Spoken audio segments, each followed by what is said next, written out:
তো এই 5 জনকে বর্বরোচিত কায়দায় নির্যাতন করা হয়েছে, সেনা অফিসাররাই নির্যাতন করেছেন তাপসের ভুয়া মামলায়, যে তাপসের হত্যা চেষ্টা মামলায় দিয়ে তাদেরকে বর্বরোচিত অত্যাচার করা হয়েছে, তাদেরকে হাতকড়া লাগিয়ে, তাদেরকে ডান্ডা বেড়ি পরিয়ে জেলখানা নেওয়া হয়েছে, আদালতে নেওয়া হয়েছে, তাদেরকে 5 বছর করে জেল দেওয়া হয়েছে। তারপরে ধরেন বেগম খালেদা জিয়া 3 বারের প্রাইম মিনিস্টার, তিনি সাধারণ কারাগারে কাটিয়েছেন বহু বছর, বেশ কয়েক বছর। তারপরে তাকে নেওয়া হয়েছে, তার বাসাকে সাবজেল ঘোষণা করা হয়েছে। ব্রিগেডিয়ার রহিম এনএসআই, তো উনি তো ধরেন বিনা চিকিৎসাতে জেলখানাতেই মারা গেছেন এবং বলা হয়েছে তাকে হত্যা করা হয়েছে চিকিৎসা না দিয়ে। জেনারেল রজ্জাকুল হায়দার, তিনি গত 15 বছরই তো কারাগারে কাটিয়ে দিয়েছিলেন, জেলখানায় বন্দী ছিলেন।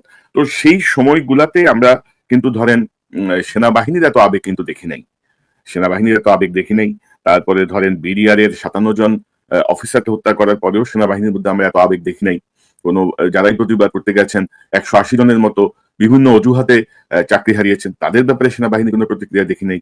এখন এই যে কিছু সংখ্যক গুম খুনি অভিযুক্ত, আমরা কিন্তু বলছি না তারা সম্পূর্ণভাবে দায়ী, আমরা বলছি তারা এখন অভিযুক্ত, বিচারের পরে আমরা বুঝতে পারবো যে কে কতটুকু দায়ী বা কি বেরিয়ে আসে। সেটা নিয়ে সেনাবাহিনীর আবেগের জায়গাটা এত কেন?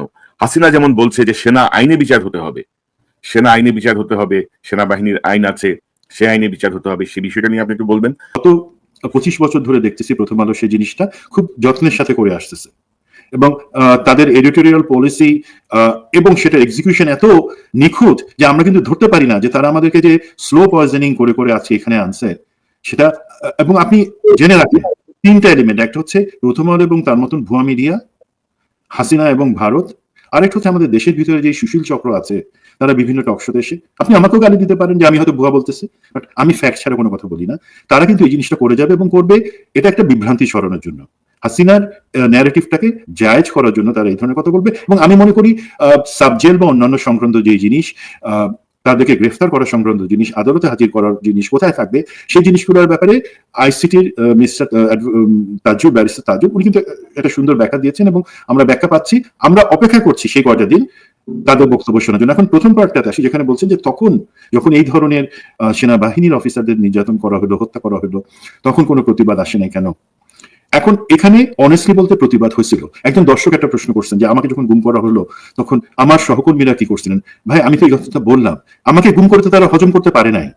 আলহামদুলিল্লাহ আজকে সেনাবাহিনীর যারা জেনারেল, ব্রিগেডিয়ার জেনারেল, কর্নেল, তারা বেশিরভাগই আমার হাতে তৈরি বা আমার ছাত্র।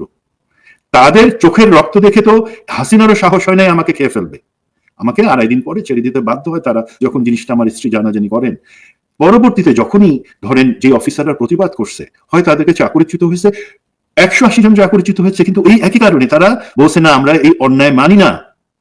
দেন মেজর জাহিদ, তাকে খুন করা হয়েছে, সে অন্যায় মানতে চায় নাই। মেজর সৈয়দ জিয়াউল হক, তাকে জঙ্গি বানাই হত্যার চেষ্টা করা হয়েছে, পরবর্তীতে জঙ্গি ট্যাগ লাগে, এখন সেও প্রতিবাদ করছে। এটা না যে আমরা প্রতিবাদ করি নাই। কারা প্রতিবাদ করে নাই?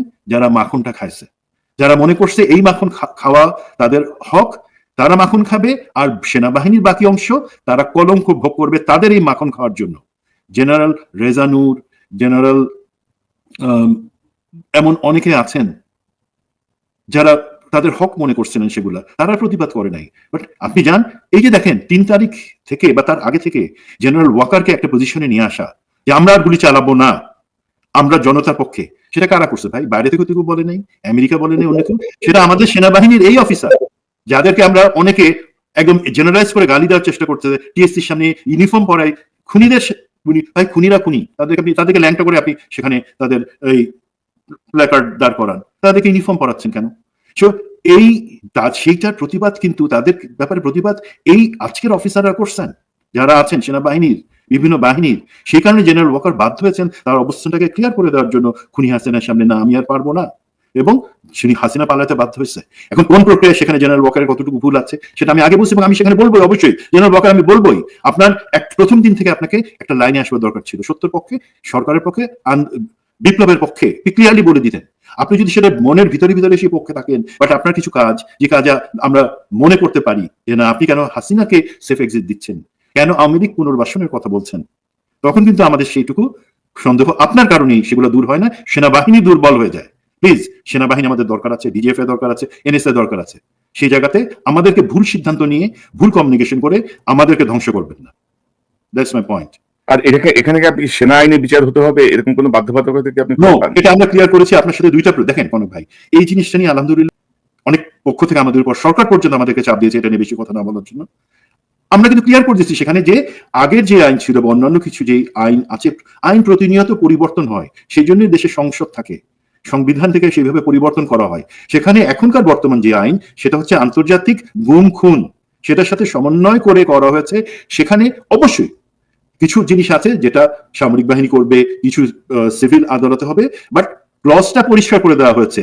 সেক্ষেত্রে কে করবে না করবে সেটা চূড়ান্ত বিবেচনা সরকার নিবে, এবং সেই এই আদালত আইসিটি সেটা রেফারেন্স দিয়েই কিন্তু জিনিসটা ক্লিয়ার করে দিয়েছে। সার্ভিং অফিসারদের ক্ষেত্রে আমি এমনও শুনছি যাদের বিরুদ্ধে যারা অভিযুক্ত ওয়ারেন্টেড, তাদের একটা অংশ যেহেতু সার্ভিং, সেখানে আর্মির একটা প্রাথমিক তদন্ত করবে কিনা সেই জায়গাটাও কিন্তু আলোচনা করছে সরকার। আলোচনা করুক, অসুবিধা নাই, বাট দিন শেষে সরকার যদি মনে করে কিন্তু সেই জায়গায় সরকারকে স্টিক করতে হবে। না, কিন্তু সুমন ভাই এখানে ধরেন এই আলোচনার আর প্রয়োজন আছে কিনা আমি জানি না, কার্যকর হয়ে গেল তো আপনি তো বরখাস্তরে ভাই, আপনার জন্য কেন আমার সেনার বাহিনী তদন্ত করতে হবে? হ্যাঁ, বরখাস্ত কিছু ক্ষেত্র সেনাবাহিনীর তদন্তের এবং আইনি প্রক্রিয়া নেওয়ার, ইভেন কোর্ট মার্শাল করার এখতিয়ার আছে, বাট জিনিসটা তো ক্লিয়ার। জিনিসটা হচ্ছে যে আমরা চাই, এবং এটা ধরেন এটা কি প্রতিশোধ নেওয়ার জন্য? আমি একটা জিনিস আছে ক্লিয়ার করি, এটা তো আমরা কেউ প্রতিশোধ নিচ্ছি না, এটা আমরা ন্যায় বিচার করতেছি। যারা এই ভুক্তভোগী, যারা গুমের শিকার, খুনের শিকার, সেটার ন্যায় বিচার আমরা করতেছি। এখানে বলি, যখন আমাকে জেলখানায় নিয়ে যাওয়া হয় হাত করা পড়াই প্রিজন ভ্যানে, তখন কি আমি বা আমার সাথের মতো লোকজন, সুবাইলরা, হেলালরা, তারা শপথ নিছিল আমি যখন আসি, আমি যদি কোনোদিন সুযোগ থাকে আমি এই শোধ দিব না ভাই। আমরা মনে মনে কি বলছি জানেন? এবং আমাদেরকে যাদেরকে এই ধরনের কষ্টের মধ্যে নিয়ে যাওয়া হচ্ছিল, আমি জানি চাকরিরত অন্য অফিসার যাদের কিছুই হয়তো করার ছিল না, করলে হয়তো তাদেরকে কু করতে হতো, বাট এখনকার আইন অনুযায়ী কু করলে পরে তো আবার কোর্ট মার্শাল, মৃত্যুদণ্ড। তারা মনে মনে ধিক্কার জানিয়েছে, তারা মনে মনে বলছে যে এই জিনিসটা খারাপ। তারা তখনও বলছে, এখনো বলে যে হাত করা পরে একজনকে কেন নিয়ে যাবে যে কখনো অন্যায় করেন। এখন পার্থক্য হলো কি ভাই, এই এখন যাদেরকে হাত করা পড়ানোর কথা বলা হইতেছে, তাদের অন্যায় অপরাধটা কিন্তু প্রাথমিকভাবে প্রমাণিত। তাদেরকে কেউ প্রতিশোধমূলক ভাবে সেই জিনিসটা করতেছে না। আমরা প্রতিশোধ নিই না।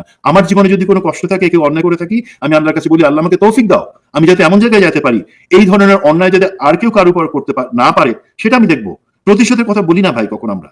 তো এই জায়গা থেকে ক্লিয়ার হতে হবে যে না, এখানে যেভাবে বিচার হওয়ার পরিকল্পনা করা হয়েছে সেটাই হবে। সেক্ষেত্রে আমি জানি, আশা করি সেনাবাহিনী, সেনা কর্তৃপক্ষ সবাই সর্বত সহযোগিতা করবে। কোনোভাবে আইনি সহায়তা বা এই ধরনের কথাবার্তা ভুলে যাতে দ্বিতীয়বার উচ্চারিত না হয়, প্লিজ। তবে সমস্যা হচ্ছে কি, ধরেন আমাদের তার আগে একটা কথা ক্লিয়ার করি যে দর্শক, ডক্টর ইউনূস সরকারের অনেক কার্যক্রমে আমরা ক্ষুব্ধ বা হতাশ। ডক্টর ইউনূসের ব্যাপারেও আমরা খুব তীব্র সমালোচনা করি, আমি তো করি, কিন্তু তাই বলে ধরেন ইউনূসকে উৎখাতে হাসিনার মদদ দেয়া বা এই জাতীয় কোনো কার্যক্রম কিন্তু আমরা সমর্থন করবো না। এখন ভাই এখানে একটা জিনিস আমি অ্যালাউ, এটা কি প্রফেসর ইউনূস নিজে থেকে নিজের একটা সুযোগ করে দিচ্ছে না হাসিনাকে বা অন্য কাউকে? দেখেন, উনি হচ্ছে প্রতিরক্ষা উপদেষ্টা, ওনার আছে একজন নিরাপত্তা উপদেষ্টা, উনি একই সাথে তো প্রফেসর ইউনূস প্রধান উপদেষ্টার সাথে প্রতিরক্ষা উপদেষ্টা, ওনার নিরাপত্তা উপদেষ্টা আছে, দেন আমাদের পররাষ্ট্রমন্ত্রী তৌহিদ সাহেব আছেন। আপনি একটা জিনিস আমাকে বলেন, ডিজিএফআই এবং এনএসআই, তাদের ডিজিরা যদি, আমি মনে করি তারা সব থেকে ভালো লোক, তারপরও তারা যদি চেষ্টা করে আজকে, তারা কতটুকু হাসিনার প্রভাবমুক্ত হয়ে বা এই সমস্ত উস্কানি অথবা ষড়যন্ত্রের প্রভাবমুক্ত হতে পারবে, যেখানে 90% এনএসআই এর অফিসার কিন্তু হাসিনার বসানো। এনএসআই এর ম্যাক্সিমাম অফিসার কিন্তু বাইরে থেকে আসে, তারা আর ফৌজ না। 90% হাসিনার বসানো অফিসার, তারা কি করতেছে? আপনি তাদেরকে এখনো রেখে দিচ্ছেন। আপনি সরকার সাহস করে, নিরাপত্তা উপদেষ্টা সাহস করে তাদেরকে বিদায় করবেন না? আমার এনএসআই 1 মাস এনএসআই যদি বন্ধ থাকে অসুবিধা নাই, যখন সত্যিকারের ভাবে কাজ শুরু করবে তখন দরকার আছে। ডিজিএফআই এর অর্ধেকের বেশি অফিসার তারা হাসিনার বসানো। ইভেন সেখানে আপনি জানেন কতজন রিটায়ারমেন্ট করবার পরও তাদেরকে সেখানে হাসিনা 2021 সাল থেকে রেখে দিচ্ছে। তাদের লয়্যালটি কোথায়? তারা তো চাকরি শেষ হয়ে যাওয়ার পরও কন্ট্রাক্ট ভিত্তিতে ডিজিএফআই তে আছে। এখন ডিজিএফআই ডিজি যদি ভালো কাজের চেষ্টা করেন, এই লোকগুলো তো সেটা হতে দিবে না, বিকজ তাদের লয়্যালটি হচ্ছে হাসিনার প্রতি। তাহলে কি হবে? যে আমাদের ইম্পর্টেন্ট অর্গানাইজেশন ডিজিএফআই, এনএসআই, তাদেরকে সঠিকভাবে কাজ করে দেশের অখণ্ডতা রাখবার জন্য ইন্টেলিজেন্স বা ইনফরমেশনটা প্রধান উপদেষ্টা এবং নিরাপত্তা উপদেষ্টার কাছে পাঠানো দরকার, আপনি পাঠাচ্ছেন না। আবার আমি বলি ভাই, জানেন কিনা আমাদের দেশে 55 জন অনারারি কনসাল আছেন, মানে যারা বিভিন্ন দেশ, ইংল্যান্ড, ইউকে, ভিয়েতনাম, চায়না, তাদের কনসাল হিসেবে এটা সরকারি বা এটা অ্যাম্বাসেডর না, বা তারা সেই ধরনের কনসাল জেনারেল হিসেবে কাজ সেই দেশের হয়ে আমাদের দেশের লোক করতে পারে। তারা কি করতেছে জানেন? তারা সবাই 2021 এবং তার আগে নিয়োগপ্রাপ্ত। এই বদমাশের হাড্ডিগুলা তারা বিভিন্ন এম্বাসিতে যেই সমস্ত গেট টুগেদার হয় সেখানে যায়, সবাই দল বেঁধে যায়। তারা বিকজ তাদের ডিপ্লোম্যাটিক অ্যাক্সেস আছে, তারা সেখানে গিয়ে একটা মন্ত্র দেয়, আগেই ভালো ছিলাম, বুবুর সময় ভালো ছিলাম, আগেই ভালো ছিলাম, ওই যে ডিপ্লোম্যাটিক কমিউনিটি তাদের মধ্যে। তো হাসিনার যেই গতকাল যেই বমিটা করছে ও সেই বমিত বাইনাও তারা সমস্ত অ্যাম্বাসেডর এবং কূটনৈতিক মহলে তাদের ভাষায় পৌঁছায় দিছে যে না, সেনাবাহিনীর মধ্যে এখন অসন্তোষ। তুই অসন্তোষে কি বুঝিস হাসিনা? সেনাবাহিনী তোর কথায় নাচবে? তুই গুম খুন করে সে তাদের দমায় রাখছিলি, এখন সেনাবাহিনী। আমি সন্ধ্যায় আমি দায় কিন্তু ডক্টর ইউনূসকে দিব। আপনি যদি দেখেন যে আমিও সেটা বলছি, ডক্টর ইউনূস বঞ্চিত অফিসারদের ব্যাপারে এখন পর্যন্ত একটা সিদ্ধান্ত নিতে পারে নাই। ডক্টর ইউনূস আমাদের কাছে এখন। জি, আমি যেই জিনিসটা বললাম যে যেই কটা যে ডিজিএফ এনএসআইতে একদম পুরা চিরুনি দিয়ে তাদের পরিষ্কার করে দেওয়া, সেই সমস্ত আওয়ামী লীগের লোকজন, এই সমস্ত অনারারি কনসাল, তাদেরকে ঘাড় ধরে এনে তাদের অনারারি কনসালশিপ ক্যান্সেল করে দেওয়া। এবং এই জায়গাগুলোতে সরকার নিরাপত্তা বলছে আপনাদের দায়িত্ব, আমরা কিছু অ্যাকশন প্ল্যান পাঠাইছিলাম, ওরও দেখেন নাই মনে হয়, করবার সময় হয়নি আপনারা ব্যস্ত বিদেশ সফর নিয়ে। আরেকটা জিনিস যেটা বললেন, এটা কর্নেল হকের একটা ভাষা আছে যে উনি নতুন চালু করছেন, রাওয়ার যে চেয়ারম্যান, উনি বলছেন কি যে ডক্টর ইউনূস আটকায় রাখছেন এই বঞ্চিত অফিসারদের যিনি। নো, ফ্যাক্ট আপনি যেটা বলেন সেটা। তারা কি তাদের যে সার্ভিং 3 জন জেনারেল মেম্বার হিসেবে জয়েন করার কথা, জেনারেল হাফিজের সাথে এখন পর্যন্ত 1.5 মাস হয়ে গেল জয়েন করছেন? করেন নাই, সেই মিটিং এ জয়েন করেন না তারা। যে ডকুমেন্টস গুলো পাঠায় যেটাতে জেনারেল হাফিজের কমিটি সিগনেচার করে দিয়ে সেগুলো অ্যাপ্রুভ করবে, সেগুলো তো সেনা কর্তৃপক্ষ পাঠায় না। এই যে জেনারেল হাকিম সুন্দর করে তেজস্বী বক্তৃতা দিলেন সুন্দর বাংলা ভুল ইংরেজিতে, তিনি সেগুলো পাঠাচ্ছেন না। তাহলে আপনারা কেন ডাবল স্ট্যান্ডার্ড কথা বলেন? মুনাফিকি করেন কেন? কর্নেল হক, প্লিজ এই সমস্ত মিথ্যা গুজব ছড়াবেন না হাসিনার মতন। ওকে, তারপরে ধরেন যে এরকম একটা ক্রুশিয়াল মোমেন্টে আপনি জানেন যে ভারতের ইন্টেলিজেন্সের একটা টিম বাংলাদেশে সফরে এসেছে। তো খলিল সাহেবের অবস্থা কি? খলিল সাহেব কি বুঝে কিছু এগুলা? কে অ্যালাউ করতেছে এই মুহূর্তে? কেন ইন্ডিয়ান ইন্টেলিজেন্স টিম আসবে? এই জিনিসটা আপনি যে কথাটা বলেছেন এই মুহূর্তে সেই পয়েন্টটাতে আমি আসবো। জিনিসটা হচ্ছে কি, এই ধরনের সফর বা ভিজিট এগুলা প্রি স্কেডিউলড, মানে ধরুন 1 বছর আগে প্ল্যান করা থাকে, প্রতি 2 বছরে একজন সেনাপ্রধান এক দেশ থেকে আরেক দেশে যায়, প্রতি বছরে 2 থেকে 3টা ডেলিগেশন আছে। এগুলা আমাদের পাকিস্তানের সাথে আছে, নেপালের সাথে, শ্রীলঙ্কা, সব দেশের সাথে করি। এর মধ্যে আমি বড় কোনো ঘুটু করার জিনিস দেখি না।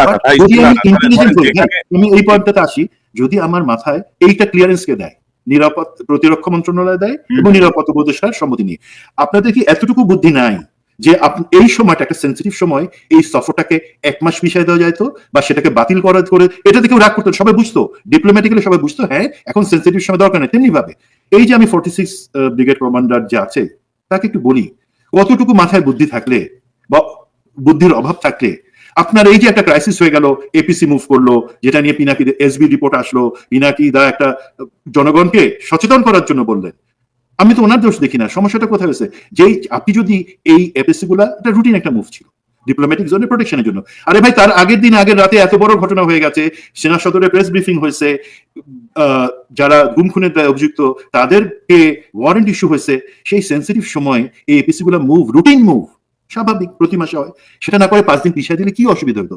মাথায় কি বুদ্ধি নাই? হাঁটুতেই সব রয়ে গেছে এখনো? তাহলে জেনারেল হয়ে আছেন কেন?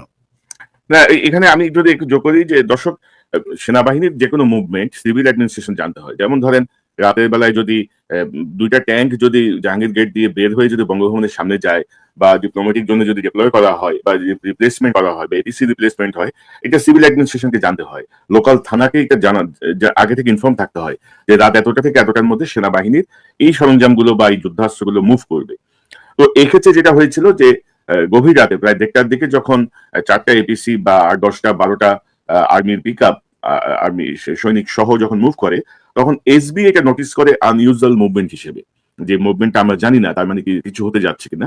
সেই জায়গা থেকে এই খবরটা আসে, পিনাকিদার কাছে আসে, আমার কাছেও আসে। পিনাকিদার সাথে সাথে এই বিষয়টা আর একটু ডিটেল চেক না করে বলে ফেলেছেন, কিন্তু এটা হচ্ছে না ভাই, আপনি পিনাকি, আপনি আমার কাছে ফোন করছিলেন, আমি আপনাকে জানানোর সুযোগ পাইছি যেটা এভাবে আপনি দেন নাই, ইলিয়াস দেয় নাই। পিনাকি দাদাও কিন্তু চেষ্টা করছেন। এখন পিনাকি দাদার ফোন যদি না ধরে, আর্মিতে সেনাবাহিনীতে যারা রেসপন্সিবল যে জিনিসটা বলার জন্য, এখন জিনিসটা টাইম সেন্সিটিভ, উনি হয়তো মনে করছেন উনি হয়তো মনে করছেন যদি অপেক্ষা দেখি না কি করে করে যদি শেষমেশ কিছু একটা ঘটে যায় উনি সতর্ক করার চেষ্টা করছেন। বাট উনি যাদের কাছে ফোন করছেন তাদের কাছে আমার প্রশ্ন, তোমরা ফোন ধরো না কেন? তোমরা ফোন ধরলে তো আজকে এই সমস্যা হতো না। আমিন হয় কনকের কাছে ইলিয়াসের সাথে জিনিসটা আমরা আলাপ করতে পারছি, বাট বিনাকে দাদা তো সেটা সুযোগই পান নাই। So, this is my point. এই জাতীয় ভুল বোঝাবুঝির কোনো সুযোগ নাই, এবং এই জাতীয় জায়গায় যেমন ধরেন আপনি এখন কেন ইন্ডিয়ান ইন্টেলিজেন্সকে অ্যালাউ করবেন, যেখানে ধরেন আমাদের দেশ থেকে বিতাড়িত হাসিনা এখানে যে বসে আছে এবং ক্রমাগত ষড়যন্ত্র করছে, এবং হাসিনাকে সম্পূর্ণ প্রোটেকশন, শেল্টার, সকল কিছু ভারতের সরকার দিচ্ছে, সেখানে আপনি সেই দেশের ইন্টেলিজেন্সকে কেন আপনি এখন ইনভাইট করবেন, কেন আপনি ঢুকতে দিবেন? আমরা জানি যে গোপন যোগাযোগ আছে, গোপন আতাত আছে, গোপনে কথাবার্তা হচ্ছে, তাদেরকে আপনি প্রকাশ্যে ফিজিক্যালি কেন অ্যালাউ করবেন? ডক্টর খলিলও আসলে কিছু বোঝে কিনা আমার সন্দেহ হচ্ছে। কিন্তু ডক্টর খলিল যথেষ্ট জ্ঞানী, উনি অনেক জায়গায় অনেক কিছু ওনার জ্ঞান আছে। আমার অনুরোধ শুধু দেখেন, এই ধরনের মিস ইনফরমেশন অথবা এই ধরনের ঘৃণ্য পরিকল্পনাগুলা তখনই আপনি সাকসেসফুলি ঠেকাতে পারবেন যখন আমাদের গোয়েন্দা সংস্থাগুলোর মধ্যে একটা কোঅর্ডিনেশন থাকবে। আগে যে ঘৃণিত জেনারেল তারেক সিদ্দিকী যখন সে নিরাপত্তা উপদেষ্টা ছিল, তার 2 জন কোঅর্ডিনেটর ছিল যারা বেসামরিক এবং সামরিক গোয়েন্দা ডিজিএফআই, এনএসআই, এসবি সহ সবার মধ্যে সমন্বয় করতো। উনি রাখেন নাই কাউকে। আমি ওনাকে একটা মেসেজ পাঠিয়েছিলাম যে এমন একজন সুযোগ্য ব্যক্তির কথা, তাকে যদি তিনি সেই দায়িত্বটা দেন, এখনো তো 4টা মাস খুব সামনে সেন্সিটিভ, ভাই আপনি তার সাহায্যটা নেন।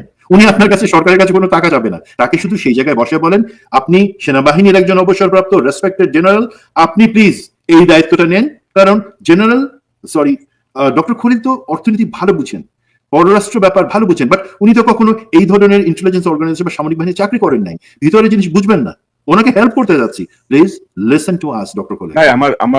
আমার ক্রমাগত এদের উপর থেকে আস্থা উঠে যাচ্ছে, যা দেখছি আর কি। মানে এগুলো হচ্ছে, মানে আপনার এত জ্ঞানী হতে হবে না, এগুলো হচ্ছে সিভিক সেন্স, সাধারণ কমন সেন্স। আমি কমন সেন্স অ্যাপ্লাই করতেছি না। আর আমি যদি এত ভয় পাই, আমি কি কারণে দায়িত্ব নিতে যাব? ডক্টর ইউনূস যদি ওয়াকারে চোখ রাঙা নিতে ভয় পাই, তো বসে আছেন কেন রে ভাই দায়িত্ব নিয়ে?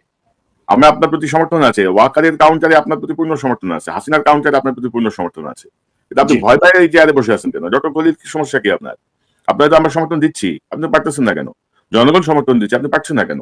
তো আরেকটা বিষয় দিয়ে আমরা অনুষ্ঠানটা শেষ করবো। ধরেন ইদানিং আওয়ামী লীগ, ধরেন হাসিনার ওই প্রোপাগান্ডার সাথে, আপনি তো জানেন যে হাসিনা হচ্ছে একটা বিগ, মানে প্রোপাগান্ডায় আওয়ামী লীগের থেকে সেরা কেউ নাই আর কি, মানে মিথ্যা প্রোপাগান্ডা ছড়ানোর ক্ষেত্রে। তো আমি গতকাল থেকে দেখছিলাম যে সোশ্যাল মিডিয়ায় দেখানো হচ্ছে যে সেনাবাহিনী কি পরিমাণ ক্ষুব্ধ হাসিনা এই ডক্টর ইউনূসের উপরে, এবং তারা এই জাতীয় কিছু ছবি তারা কিন্তু পোস্ট করছে যে আপনি দেখেন অস্ত্র দিয়ে ডক্টর ইউনূসের মানে ছবির উপরে বুট রেখে, এরকম বেশ কিছু ছবি, আরো বেশ কিছু ছবি কিন্তু সোশ্যাল মিডিয়ায় কিন্তু ঘুরছে।